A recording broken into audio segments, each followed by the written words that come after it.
Welcome back to the Gridiron Expert, ready to recap what was an absolutely insane Week 14 of college football. And I'm here to tell you I loved everything about Week 14. I loved all the upsets, 6 ranked teams going down, 4 of those falling to unranked opponents. I loved the teams that clinched conference championship spots, teams that made history for their programs, the elite teams that dominated, continuing to show why they are college football playoff contenders. This week had just about everything you want if you're a college football fan. And we are here to break down what we believe were the top 11 games, 11 moments from this past weekend. We've got a lot to cover, including our teams trending up and trending down, making a return now. So let's go ahead and take a look at our predictions recap. Up at the top, money line straight up, going 20-7 in Week 14. That is 74.1%, bringing our overall to 224-65. So an unbelievable mark, 77.5%. Again, you round that up, that's 78. Well above our average over the past 4 years here at the Gridiron Expert. So we have one more week of the regular season remaining, and I have a feeling we are going to clinch the best season yet at the Gridiron Expert. So a great mark for us on the money line, great mark straight up. And last week we had a minor setback against the spread. We told you we'd bounce back. That's exactly what we did. 6-4 against the spread this week. Would have been better if Florida knew how to dominate games and not allow backdoor covers in the final seconds. But regardless, 6-4 in Week 14, bringing our overall to 70-60. Perfect whole numbers there. 53.8%. Again, one of the best marks in the entire country, beating out every analyst at CBS, every analyst at Saturday Down South, every analyst at NBC. We're hitting 60% of our bets over the last 6 weeks. Back on track this week. We're going to continue that success going into next week, Conference Championship Week, and then bowl season, where we had a fantastic year back in 2019. So, all in all, a great Week 14 for us across the board, and we're looking forward to seeing what the rest of the season has in store for us. So let's go ahead and take a look at the action. I want to touch real quick on one Friday game, and I'm talking really quick here. Number 25, Louisiana, surviving Appalachian State on a Friday night Sun Belt showdown. Now, this game was big just because this was like a rematch of the previous few Sun Belt Conference Championship games. It did not hold any weight whatsoever for these teams outside of pride, outside of getting a quality win to their resume, and obviously Louisiana trying to maintain their spot in the playoff rankings, because Louisiana's already clinched a spot in the conference championship game along with Coastal Carolina. This game was just supposed to be a fun, close game, and that's exactly what we got, with the Raging Cajuns defeating the Mountaineers 24-21. If you watch this game, the Raging Cajuns took an intentional safety up 24-19 with 1:46 left. So instead of choosing to punt the ball away, giving the ball back to Appalachian State, they took a safety with nearly 2 minutes remaining, with Appalachian State now only trailing by a field goal. And the Mountaineers got all the way down there, lined up for that potential tying field goal, and shanked it. Shanked it bad. Way wide left, never had a chance. And the Raging Cajuns survived and should remain a top 25 team going into the final weekend of this regular season. So an unbelievable showdown in the Sun Belt on Friday night. Lived up to the hype, lived up to the expectations, and provided us some great football for the only game that we had on Friday night. Moving on to Saturday, let's get into the bulk of the action here. How about Texas A&M, the 5th-ranked team in the country? A lot of people had Auburn as a trendy upset pick in this one, including the Football Power Index, giving the Tigers about a 53% chance to defeat the Aggies at Jordan-Hare Stadium. Texas A&M went in there and, to me, got a statement win, showing the FPI, showing the critics, showing the country that they are the 5th-ranked team in the country, that they are potential playoff contenders, depending on what happens once we get to Conference Championship Week.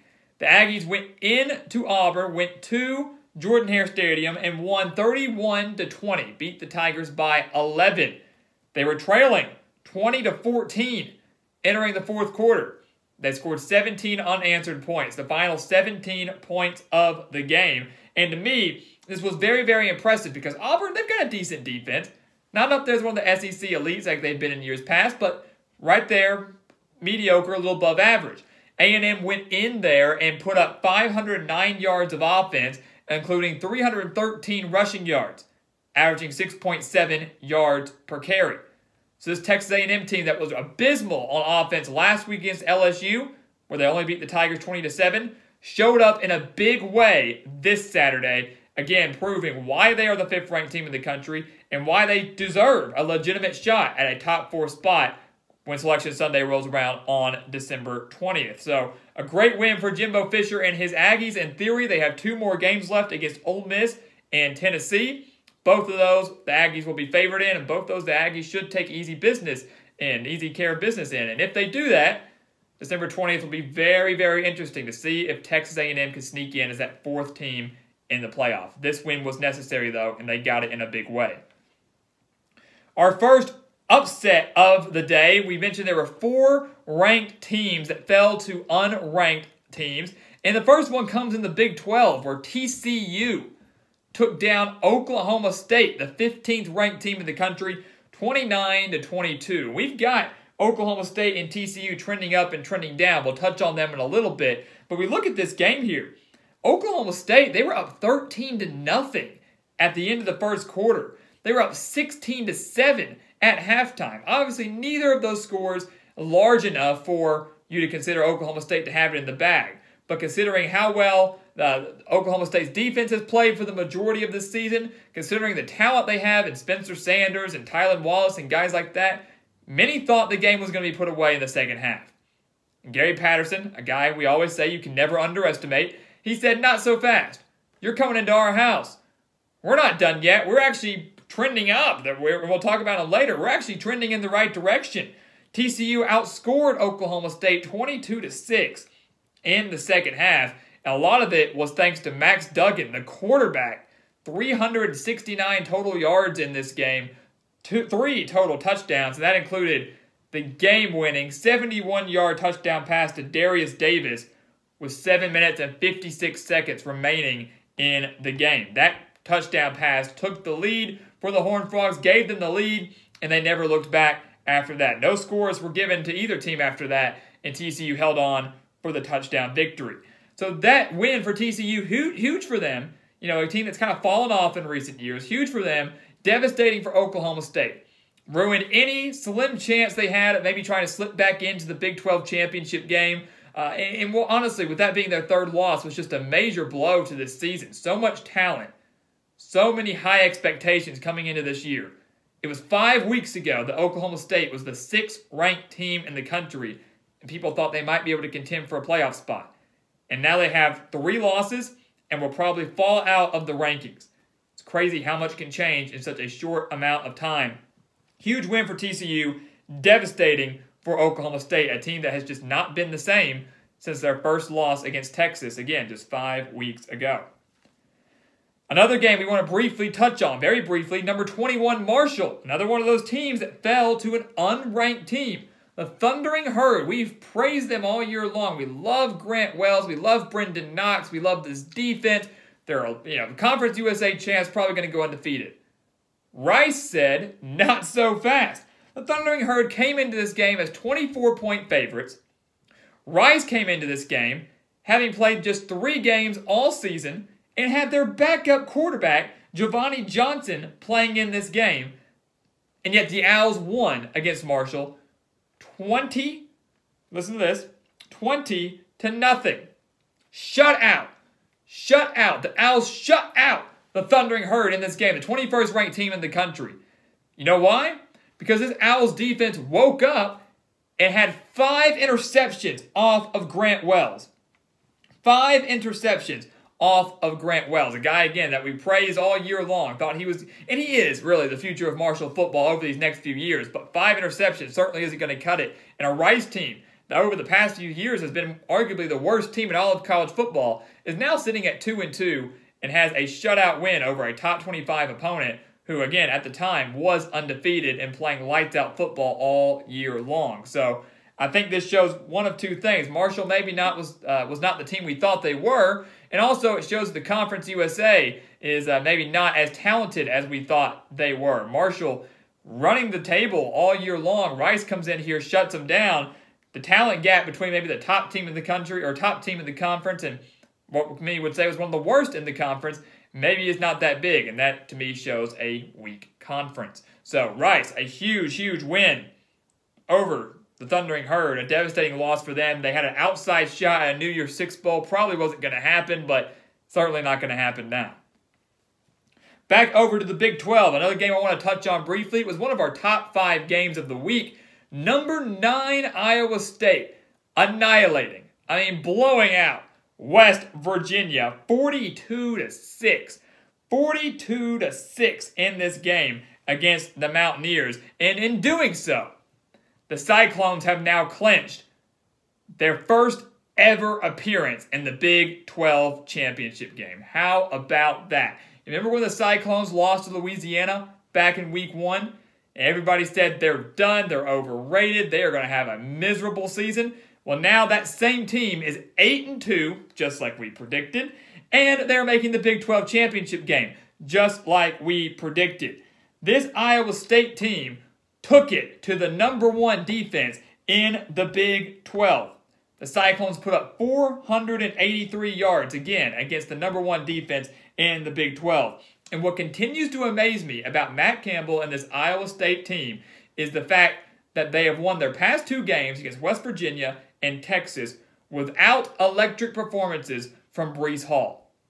Going into that Texas game, Breece Hall had 8 straight games with rushing for at least 100 yards.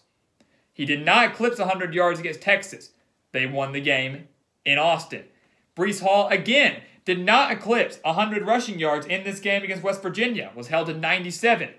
And yet Iowa State still dominated this game because Brock Purdy is lighting it up. He is lighting it up. Lit it up against Kansas State a few weeks ago. Did it the same against Texas. Did it again against the Mountaineers. Purdy throwing for 247 yards, 3 touchdowns, only 3 incompletions. Remember, against Kansas State, he only had 4 incompletions. So he's accurate, he's precise, he's making great decisions, something that he really wasn't doing earlier on in the year. And if he continues at this pace, there is no doubt in my mind that Iowa State is going to win the Big 12 championship game. We'll have analysis on that game when it is time, but they're certainly the favorite in my eyes right now. Because again, not only are they playing great offense and they're finding balance on their offense, the running game is struggling, the passing game picks it up and vice versa, but the defense held West Virginia to 263 yards and just 54 rushing yards. And as we always say, if you're holding teams to under 300 yards in a game, or on average, you're doing a dang good job. And the Iowa State team is doing that. Watch out for the Cyclones. They're a top 10 team for a reason, and they're a Big 12 title favorite for a reason. Over to the Big 10. Another game we want to talk about. How about Indiana? If you had told me, again, we predicted Iowa State, so I guess we knew that. But if you had told me that Iowa State and Indiana both would be top 10 teams at the end of the year, I would have called you crazy. I think a lot of people would. And yet here we are, the 12th ranked Indiana Hoosiers, and they're going to be a top 10 team, don't you worry. 12th ranked Indiana Hoosiers just upset number 16 Wisconsin. You'll say, how did they upset them if they're the higher ranked team? Well, let's keep in mind a couple things here. Indiana was playing without their quarterback, star quarterback Michael Penix, who's out the rest of the year with a torn ACL. Indiana came into this game as 14-point underdogs on the road in Madison, and they just took down Wisconsin 14-6.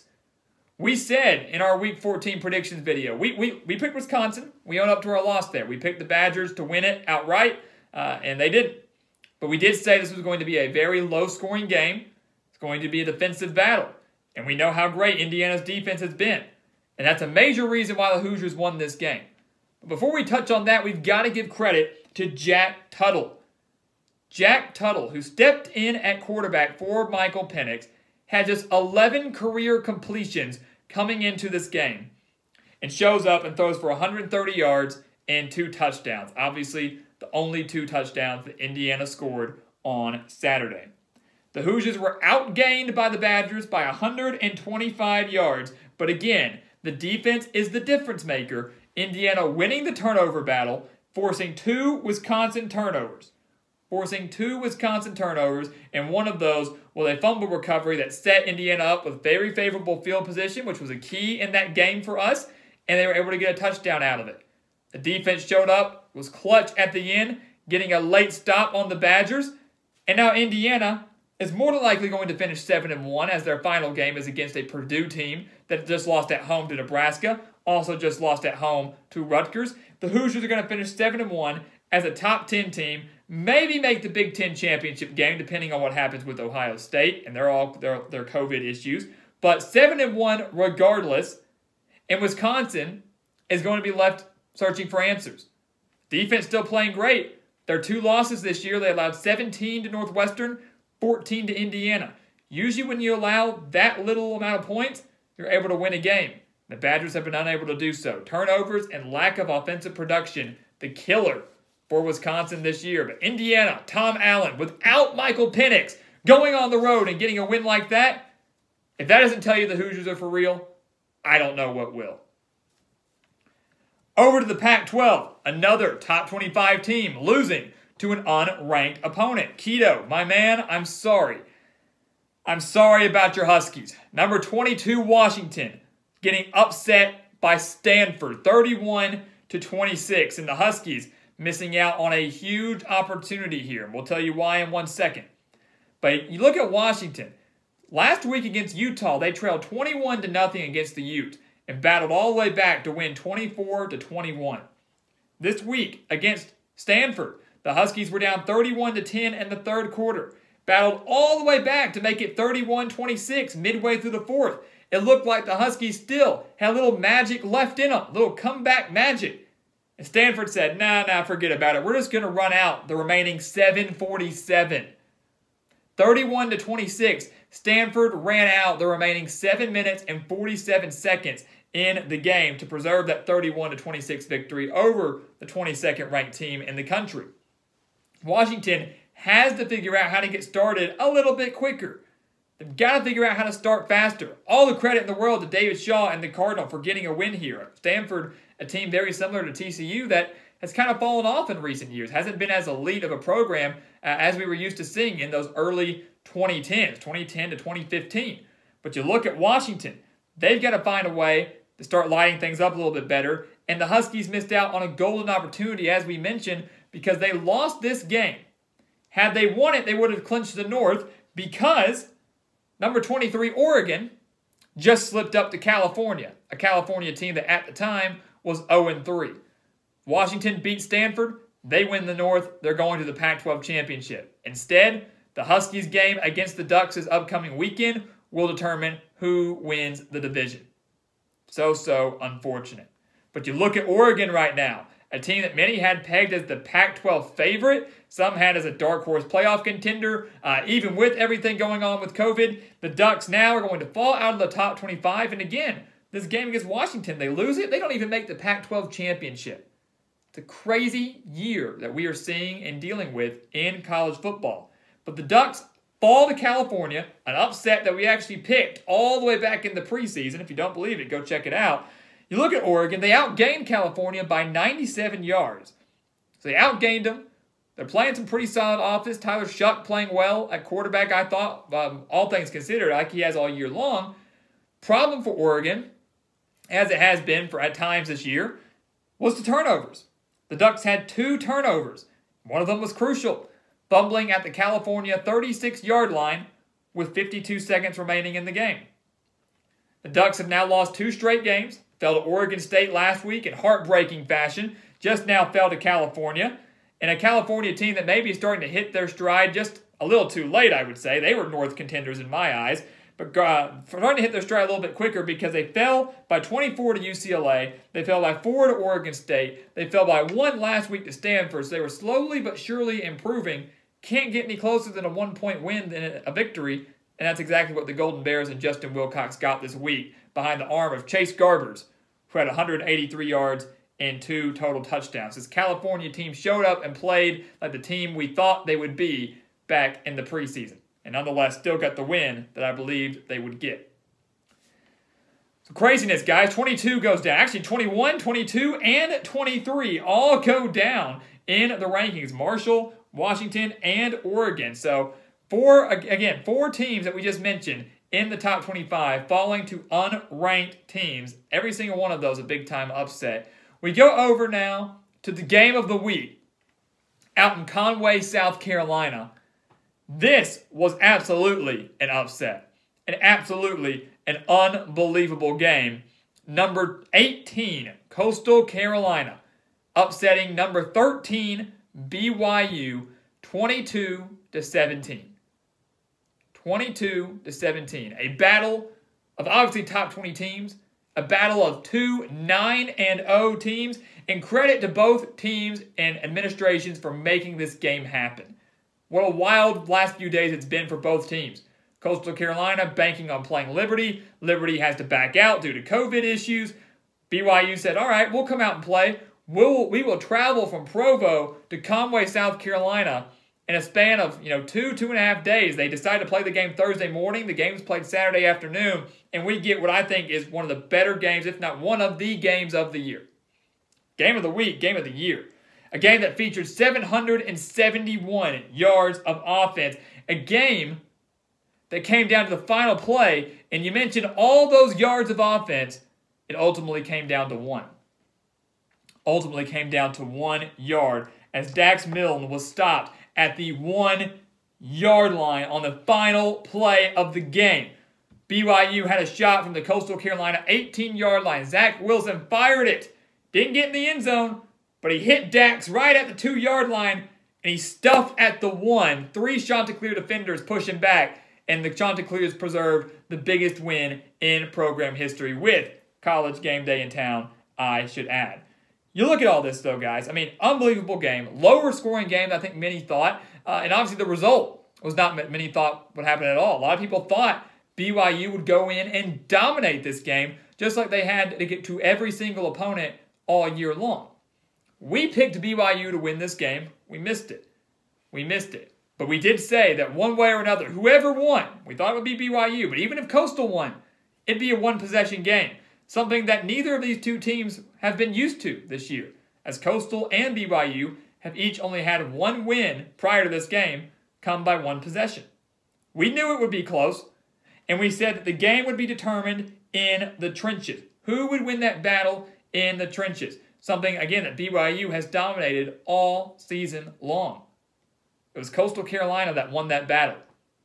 It was Coastal Carolina that showed up and was more physical than BYU. Look at the numbers.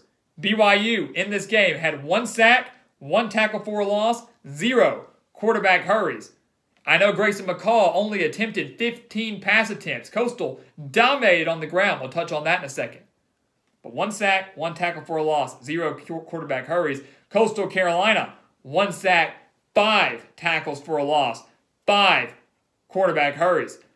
They got through that BYU offensive line. They pressured Zach Wilson all day long. And say what you want, I agree. I thought it was a little dirty on that final play of the half where they double-teamed Zach Wilson, kept blocking him, kept pushing him down. But that's football. It's physical.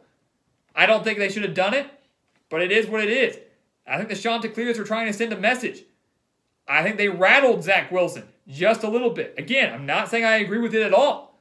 Not saying I agree with it at all. But I do think they got into his head just a tad bit. The Chanticleers front seven proved again, they're not just one of the best in the Sun Belt. They're one of the best in the nation. And you look at how they did up front, too. The battle in the trenches was key. We said the turnover battle was key. Coastal Carolina forcing 2 turnovers in this game. They won that turnover battle. They forced 2. They committed 1.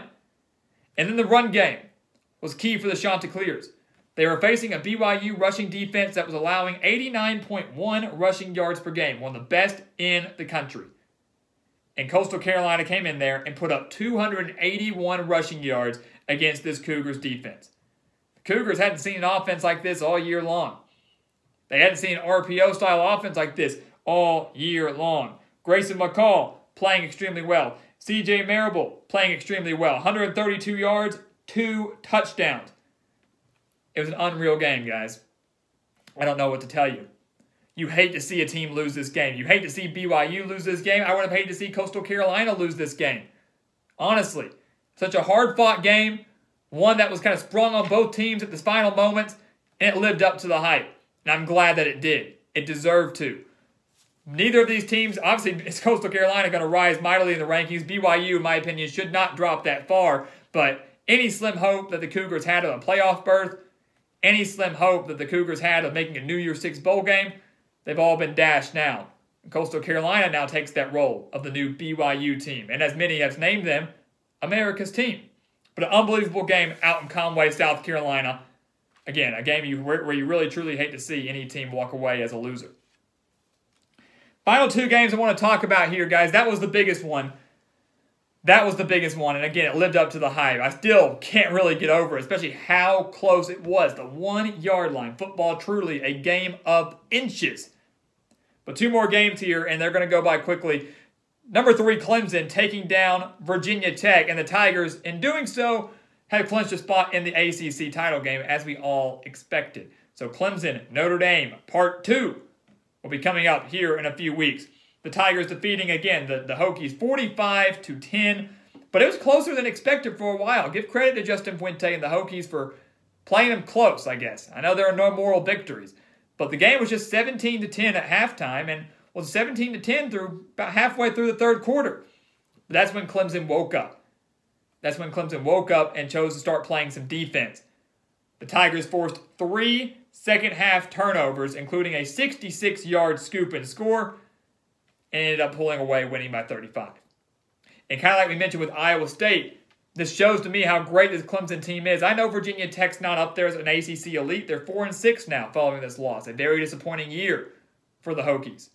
But when Trevor Lawrence only throws for 195 yards, 1 touchdown, and 1 interception, and you are still able to win by 35 points, it's pretty dang good.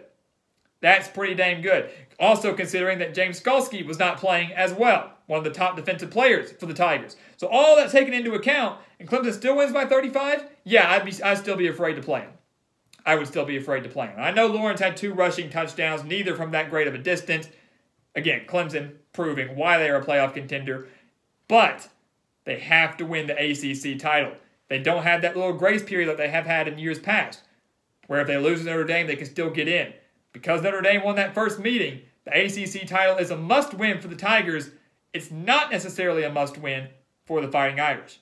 And obviously, we cannot wait for that game coming up, again, in about 2 weeks.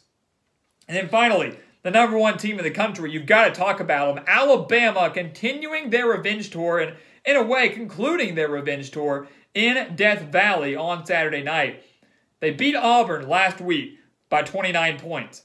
Remember, Auburn was one of the 2 Alabama losses last year. LSU was the other loss for Alabama in 2019. And Nick Saban and the Crimson Tide wanted to make sure that LSU knew that last year, it wasn't necessarily a fluke, but last year is going to be the last time for a while that the Tigers take down the Tide. Because Alabama went into Death Valley at night and won 55-17. 38 points. They beat Auburn by 29. They beat LSU by 38. And listen to these numbers. Mac Jones, 385 yards, 4 touchdowns. Najee Harris, 145 yards, 3 touchdowns. And Devontae Smith, 8 receptions, 231 yards, 3 touchdowns. The Crimson Tide led 45-14 at halftime. And again, they're the number 1 team in the country until proven otherwise. And I don't know if anyone's going to prove them otherwise. I feel really, really bad for the beatdown Arkansas will receive next week. And I'm very interested to see if Florida has a chance to slow down the Tide in the SEC championship game. But with the way the Gators are playing defense, I don't feel too good about that. So Alabama taking care of business. Notre Dame taking care of business. Clemson doing the same. Ohio State doing the same. The top 4 teams in the country should not change going into Week 15, the final weekend of the regular season, final week of the regular season, before we get into all the conference championship games on the weekend of December 19th. We, of course, will have our top 25 rankings coming out to you tomorrow, and we'll have a live reaction analysis of the College Football Playoff Top 25 coming out later this week as well for our annual live stream. Maybe not Tuesday, but later in the week as well. So let's go ahead and touch on our teams trending up and trending down as we slowly start to wrap things up here. Trending up, let's start with TCU. We mentioned them earlier. The Horned Frogs took down the 15th-ranked Oklahoma State Cowboys this past Saturday. That's not a reason they're trending up. They're trending up because that wins the icing on the cake on a series of weeks where they've won 4 of the last 5 games. TCU has quietly become one of the hottest teams in the Big 12. No one's talking about them because they're not going to be ranked. They have some early losses that people are forgetting about. But, they hung with Iowa State. They did beat Texas. They just now beat Oklahoma State. 4 of the last 5 games they have won. The only loss in that span coming on the road at West Virginia. Again, one of the better defenses in the Big 12, although Iowa State has something to say about that. TCU should beat Louisiana Tech next week in the season finale, and that means Gary Patterson and the Horned Frogs are going to finish 6-4. Which means, when you really think about it, if you factored in a normal season, the Horned Frogs probably would have finished somewhere around 8-4 or 9-3. Maybe the Horned Frogs are starting to trend back up. Maybe they're starting to trend on the way back up, and maybe next year could contend for a Big 12 title. Also, we have Missouri up here. The Tigers, 5-3. How about that? I did not have very high expectations at all for Eli Drinkwitz in his first year up in Columbia. And yet here we are. Missouri has won 5 of their last 6 games after starting the season 0-2. The only loss in that span coming to Florida. Understandable. They just now defeated Arkansas 50-48. An absolute thriller up in Columbia. Absolute thriller. And they still have a game against Georgia at home and a road game at Mississippi State. I think that maybe the Tigers can split those, which means they might finish 6-4. 6 SEC wins for Eli Drinkwitz in his first year in the league. Maybe I was wrong about him. Tigers are looking really, really good right now. And then how about this? Ball State. Let's give some credit to some teams we never really talk about. Ball State out of the MAC. The Cardinals are 23-49 in the last 6 years. The last 6 years, they are 23-49. They have not been to a bowl game since 2013. And now the Cardinals are 4-1. They've won 4 straight games. Just went on the road and took down a solid Central Michigan squad, 45-20. And next week, the Cardinals will host Western Michigan. The winner of that game goes to the MAC championship game. How about that? Rough 6 years for this program. And now they are 1 win away from making the conference championship game. And certainly will be going bowling, should be going bowling, I should say, for the first time since 2013. Over here on the teams trending down, Oklahoma State. It makes sense. You get the correlation. We talked about them earlier. The Cowboys have lost 3 of their last 5 games after their 4-0 start. Like we mentioned earlier, this team just has not been the same ever since they lost to Texas. It felt like when they lost to Texas in that overtime heartbreaker that this team just collapsed. And they knew, well, now we can't make the college football playoff. Sure, we might be able to make the Big 12 championship, but our main goal is over. And they just collapsed. Lost to Texas. Lost to Oklahoma. Now have lost to TCU. Very, very disappointing season for the Cowboys, considering the expectations they had going into it. They close out the year at Baylor, and I'd watch out if I were Mike Gundy and the Cowboys. I truly believe they could fall to the Bears in the season finale. Another team trending down, Purdue. Similar to Oklahoma State, they seemed to just collapse and gave up when they realized they weren't going to win the Big Ten West. Remember, the Boilermakers started 2-0, had that home game against Northwestern. The winner of that, more than likely winning the West. The Wildcats came on the road and got the win. Since that 2-0 start, they have lost 4 straight games. A lot of those coming at home. 7-point loss to Northwestern, 3-point controversial loss to Minnesota, 7-point loss at home to Rutgers, and now a 10-point loss at home to Nebraska. They close out the year against Indiana, and with that defense, for Indiana, I'm not really feeling confident about Purdue's chances in that one. So the Boilermakers, after starting 2-0, will more than likely finish 2-5. A very, very disappointing year, considering the start they had and some expectations they had as well. And then finally, Arizona State. Arizona State. They haven't played many games, but considering the expectations they had as well, they deserve to be trending down 0-2. Heartbreaking loss to USC. Had that game in the bag, yet the victory was snatched away from them, losing by 1 point. They just now have lost to UCLA, 25-18, a 7-point loss at home to the Bruins. Again, this was a team that many thought could win the Pac-12 South this year. Obviously not going to happen. It's going to go to USC or Colorado. And I know with the Pac-12 cancellations and them starting late, it's kind of been a lost season anyways. But Arizona State was expected to contend a little bit better this year. That UCLA game felt like a must-win, and a game they probably should have won, and they were unable to get the job done there. Meaning that next week's finale against Arizona will feature 2 winless teams, an in-state rivalry game with both teams winless, the winner finally getting their first win of the year, and maybe good enough to get that winning team into a bowl game, considering that all teams are eligible this year, and the Pac-12 certainly needing to fill up some bowl slots. So a big game between Arizona and Arizona State, each searching for their first win of 2020, but the Sun Devils certainly not living up to expectations this year.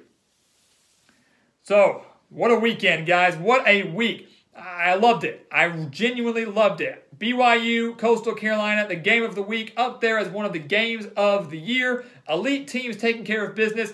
Iowa State making history, going to the Big 12 championship for the first time ever. A lot of conference championship games have now been set. Alabama, Florida, Notre Dame, Clemson, Iowa State, Oklahoma. Few more will be clarified and kind of cleaned up for us by next week. So December 19th, we will have conference championship weekend. So much more football left to talk about, guys. We're going to have you cover every step of the way. Again, top 25 coming out tomorrow. Week 15 predictions coming out on Tuesday. Game of the week analysis, games all weekend, and then boom, we're talking conference championships and playoff scenarios the week after that. So make sure you don't miss out on it. We're going to have you covered again every step of the way. So guys, thank you for watching us here at the Gridiron Expert on YouTube. Make sure to continue to like, comment, subscribe, share our videos, and check out everything down in that description below. Sign up for our expert picks, 60% over the last 6 weeks. Unreal stats, one of the best in the country. You can sign up for those on our website, thegridironexpert.com, along with our newsletter. Check out our Patreon account. Check out our Bet Now offers for you down in that description. I promise if you're a college football fan, you do not want to miss it. And once again, guys, as always, thank you so much for watching. Have a great rest of your weekend, and we'll see you next time right here on the Gridiron Expert.